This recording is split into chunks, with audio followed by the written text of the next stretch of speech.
What I've noticed is Drake's lifestyle has come under question. Yeah. Now, this lifestyle that's come under question is now causing quite a few bits of it's making you look at a lot of things different. Facts. Here's the thing. Talk to me. Here's the thing. I think there's always been, and we've probably fought this, but we don't put too much cachet into it because we're just like, you know what? He's living his life, innit? Mm-hmm. In this hip-hop game, if you come into this hip-hop game at a certain age, and everything everything you touch, lightning in the bottle. Yeah. So it gets to the point where you're just making hit after hit after hit after hit. Yeah. And you are albums are selling. You're charting your minimum top 20 all the time. You're touring. Mm-hmm. You're that guy. It is expected, unless you've come into the game with your childhood sweetheart, it's expected that you'll be out in these streets slinging. Mm-hmm. And how you used to sling to how you are slinging, you're in different gunslinging bars now. If this was a Western, you're not in those dibby bars now. You're in the upper echelon bars now. Mm-hmm. You know what I mean? Mm-hmm. A la, you're hanging out with tennis stars. We won't mention the name because I don't want to smoke with Mr. Kendrick Lamar. Mm-hmm. You're hanging out with certain tennis stars. You're hanging out with certain singers, this, that, and the third. So we get it when it's like, this guy's a sniper. Right. Because he's getting around with a lot of women and this, that, and the third. But as time goes by, you then think to yourself, at what point, when you have it all, at what point do you say, now I want to find myself a babes? Yeah, and hold me down. Yeah. Because while it's all good, slinging, ding-a-ling in these things, I'm going back to the embassy and I ain't got a babes there looking cute. What was that bar I said? He had that classic bar that girls was using on their status all the time with like with their little pajamas on, hair bun up, this, that, and the third, waiting for you. Like, right. Oh, babes, you're home. How was the day? Da, da, da. And I always question, like, brother, like, and the thing is, it's not like he hasn't got access to said type women. And with all due respect, there's women I've seen on IG who look like the whole ish together, pretty as a penny. I'm like, brother, why are you going with these same girls that have been rotated in the industry as opposed to go get yourself a nice little chick? You can make her private if you want to, because so like no one knows who she is, but we know you have your relationship. But it just always felt to me like he was a rolling stone that just was. No amount of OVO was enough for him. But this is what I'm thinking. I think it's a mindset. Okay. I think it's his mindset. And as you said, he's grown up from young in the industry, relatively young. Yeah. He's had access to everything that he wanted. Yeah. Women are just throwing themselves at him.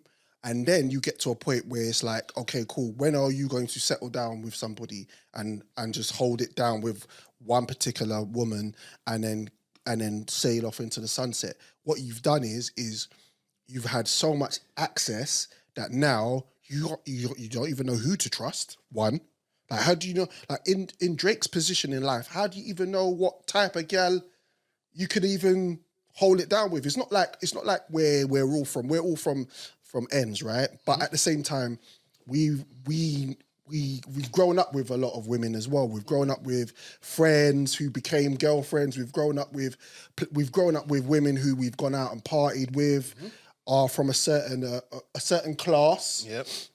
And then we've elevated from there. But when you go past that, where now your status is so high that think about it now, brother. There's no way ASAP Rocky should be with Rihanna before me. Now, if you go with Rihanna because we broke up, cool. But there's no way in hell I've got access to Rihanna and me and Rihanna are doing bangers after bangers after bangers. Yeah. And she ends up with ASAP Rocky. But think about and has a child with ASAP Rocky. Wait, hold on, Drizzy. Drizzy. Wait, hold. Let's go back because there's something here that we all know that we're all not saying. Okay, talk to me. Ladies and gentlemen, King Jaffe Jojo has entered the building. Mm-hmm. If like we all growing up here, either knowing someone or being the guy when you had nothing. Yeah, yeah. And then you've seen people when they've got something, they all of a sudden So as a culture, Yeah.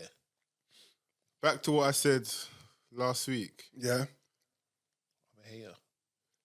Everybody hates him. Yeah. Let's be real. Like everyone, Why is that? Why? Everyone is like, why him?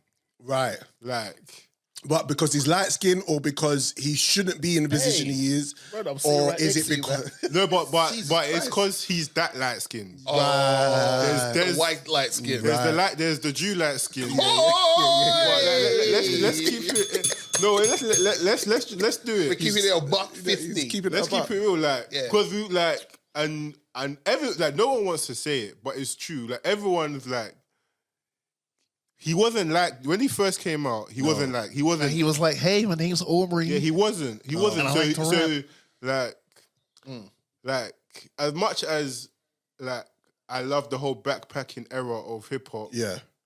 That is because it's like how do I put it? I don't even want to put Morgs in it, but Talk to me. like Go on. You got my permission. like you were doing your thing from early. Yeah. It wasn't because you signed the deal, you started doing your thing. Yeah. You've been doing your thing. You get me? Yeah. And people would have known you for being the guy that does his thing. Right. You get me? Right. Same thing, Drizzy. Like man, them were doing their thing. Yeah. And like there's man them in the ends that we know that do their thing. Right, when it comes to making money, women, Right. hustling, whatever. Yeah. And then it's not because something changed in their life and then they just embody this persona. Yeah. But as a culture, when we see that happen, we don't like it. Yes. So like that's if we go to the real core of like even like because even when K-Dot was like, I don't like when you say the N-word, I get it. Yeah. Because we know there's like I get it. you didn't identify as On the come up. like and then even man's talking about free the slaves. Like Wait. you can only say that because you don't get it. Yeah. You like see like as much as we don't want to have that mentality, but we're like for the most part we're trench babies. We've seen It's Trent, yeah. where we have to come where we've come from. So and I don't believe he's had to do that. And so when it's like we all want to see people win that we feel like deserve it. Right. If we don't feel like you deserve it, Right. then that's when we embody the hater mentality. Especially, which you're the CEO of the club, but especially when it feels like you've been handed everything on a silver platter from Right. jump. Right. So when you do get to that final stage, it's like, well, yeah, you was meant to make it. Like, you know, for example, if your dad is legend at my club, say your dad's David Beckham, Right. and you decide you want to play football. You could play football, train, and all that stuff. When it comes time to a point in your age-wise, where clubs can look for you and sign you, whatever, Yeah. you're not gonna have a problem being scouted by clubs and get signed because Beckham is your dad. Yeah. Beckham will be putting in calls like, "Hey, listen, my son is." Do you know what I mean? Yeah. And I feel like that came with Drake. But the thing with Drake was he played it in such a cool way. Like he was the dorky, quirky kid that just so happens to love hip hop. Right. So we're like, Which is we nothing can wrong with relate to that. There's Hip nothing wrong hop with is that. a global thing. Hip hop is the most, revenue wise, most generating music out there. It's the most popular. It's trend setting.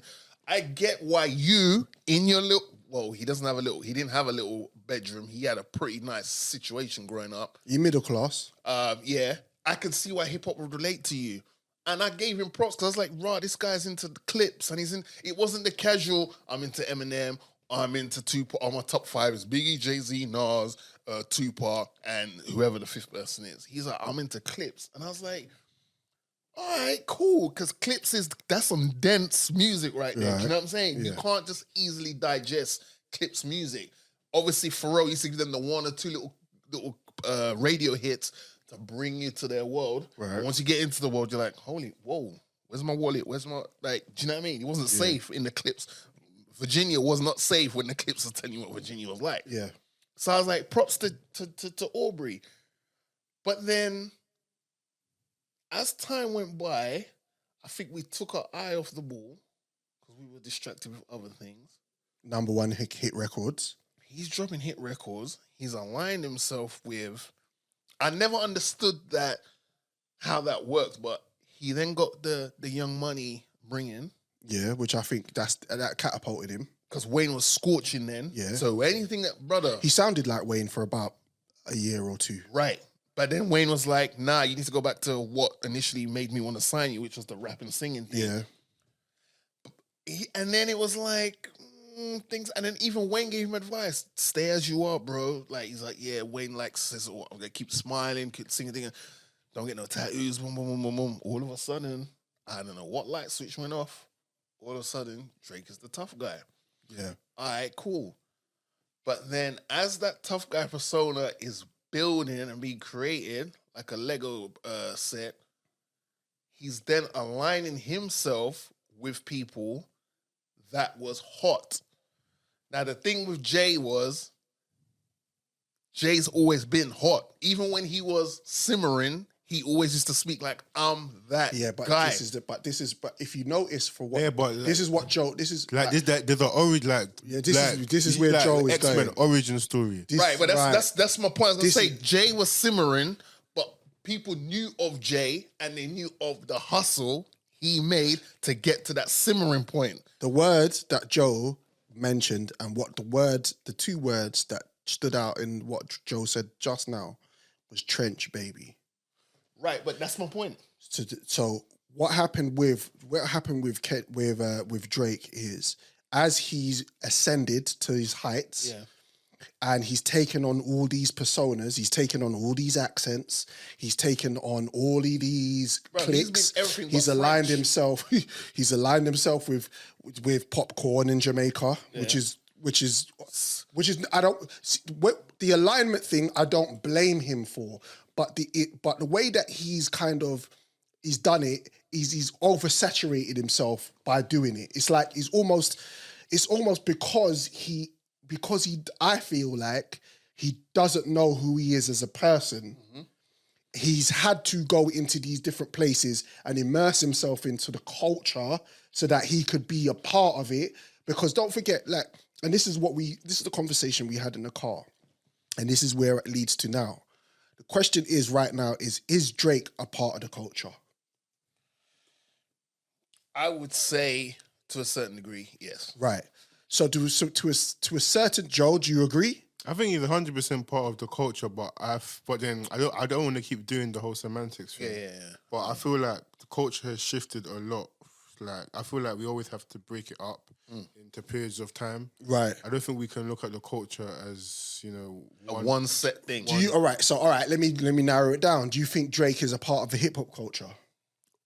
But then it's back to the same point. Like, if you go from 2012 onwards, then 100%. Right. So he's been a part of the culture and he's been a part of the hip hop culture, but because he's become so successful, he's removed. I don't know if it's purposely done or if it's just gone that way because he's been so, he's a very, what's the word? He's very commercial. He's a commercial artist now. He's a pop artist. He's a megastar. So yes, he's got these different little pockets that he's been involved into. But as Kendrick says, when you get back to the battle, you've gone to Atlanta for this. You've gone, and then this. Let's have the conversation about UK because this is where we are. Do you remember 5 or 10 years ago, Wiley coming out and saying, you know what, Drake is coming over here and he's aligning himself with certain artists and he doesn't like the way that Drake's moving, and everybody was like, no, shut up with Wiley, you're just hating on him, blah blah blah, because he's moving and shaking and he's the biggest artist. And of course, if you've got someone like Drake making music with you and you're an up-and-coming artist, especially from the UK, or you're an artist that has a level of platform from the UK, joining up with him is a no-brainer, right? So you got who originally did Drake come over loud? Skepta and Gigs. Yeah. But okay, here's the thing though. I think it's the way Wiley said what he said. What did he? What was? I don't remember No, the way words he of said it verbatim. but the way he said, the way the message was written, the way it read, the way the commas and the full stops was in there, you could easily go, Wiley's part of Joe's club. Right, like he's hating. Hating. Right. Okay. But what he's saying, while was fact then, and obviously now, the spotlight makes it even more factual. Right. It's just the way, you know how they say, right message, wrong messenger? Yeah. It was that. Okay. But it's just that Wiley is the right messenger because Wiley is the father to a lot of the scene over here. Yeah.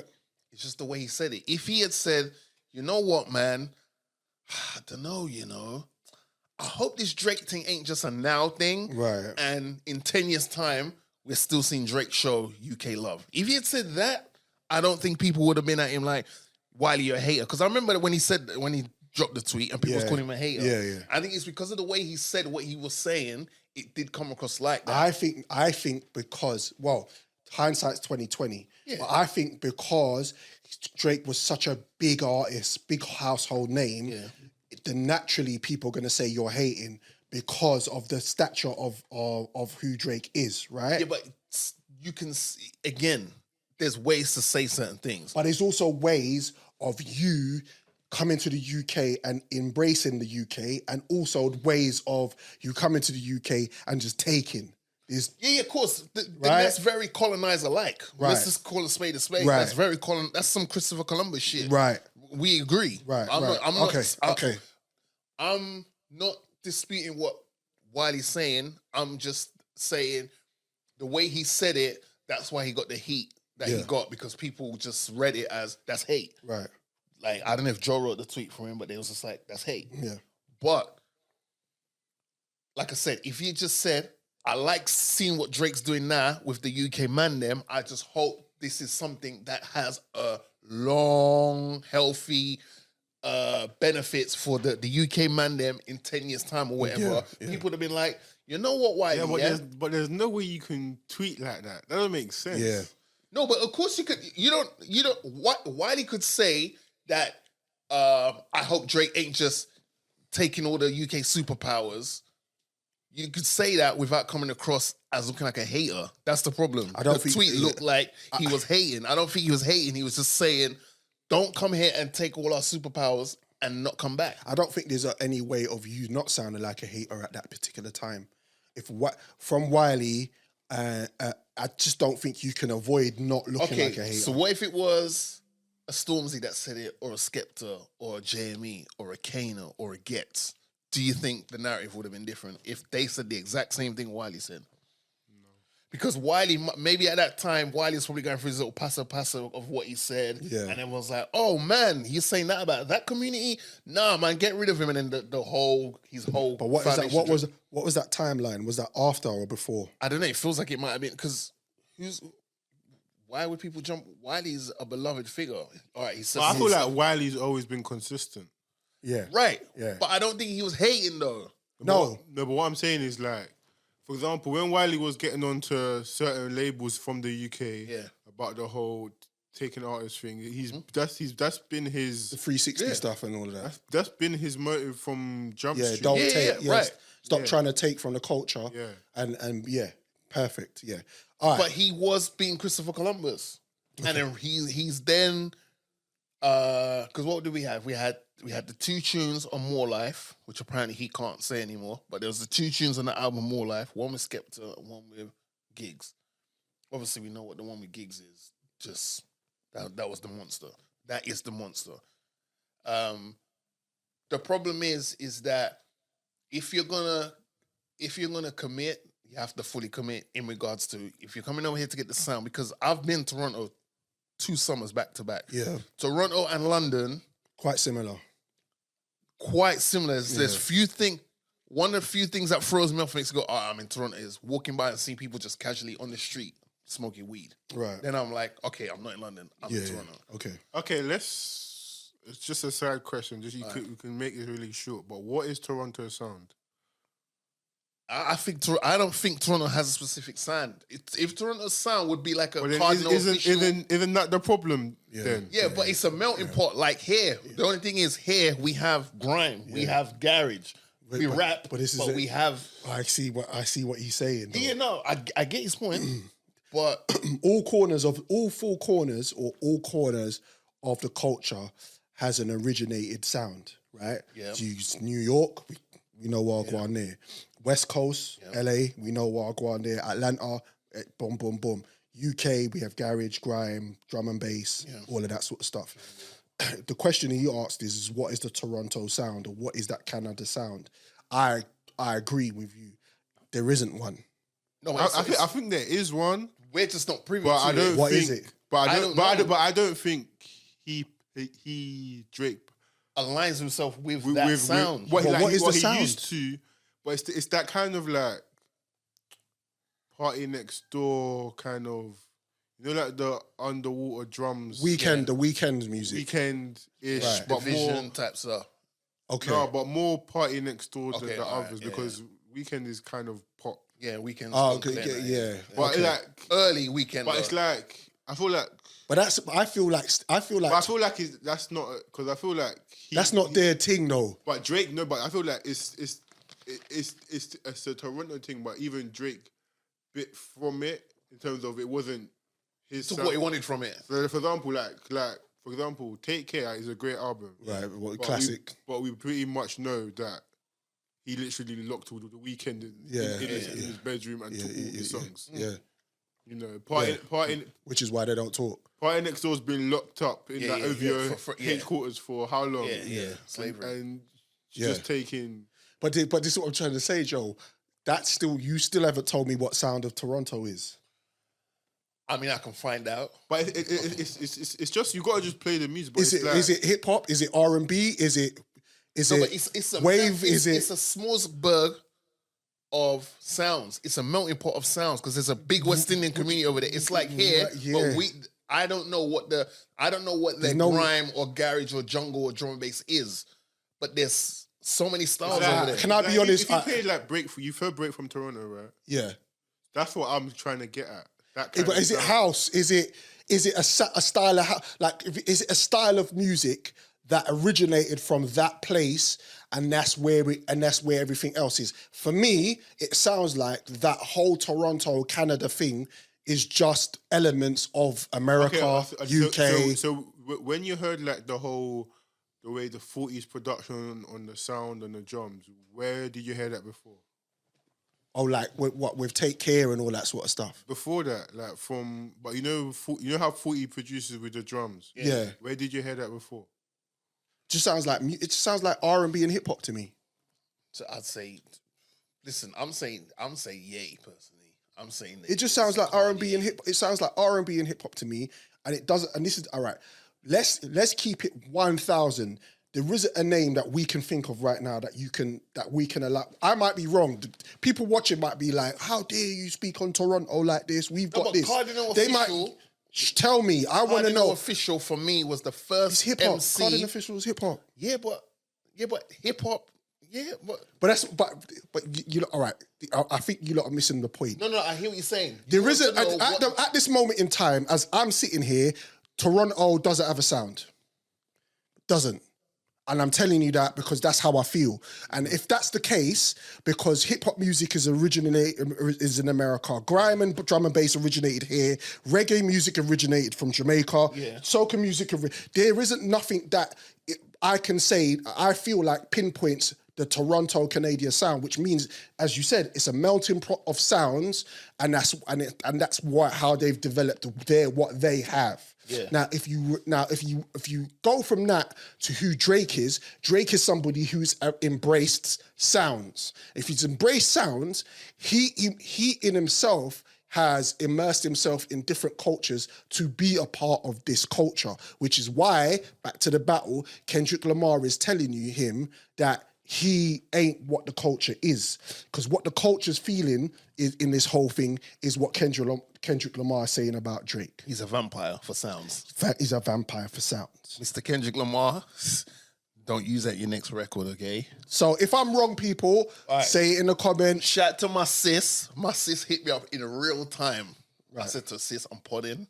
Right. What's the Toronto sound? What'd she say? She said this Toronto town sound, is emo R&B with a Jamaican influence. Right. Okay. That doesn't mean anything to me.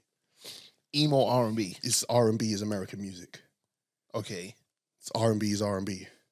Well, right, but I need to hear sister-in-law, God bless her.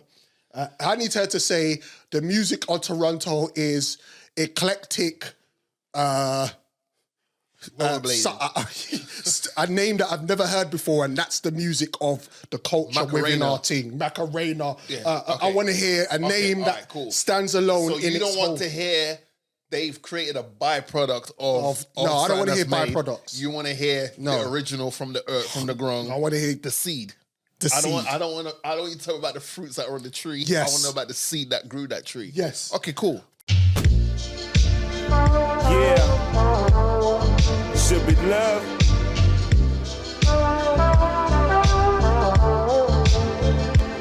Fight for.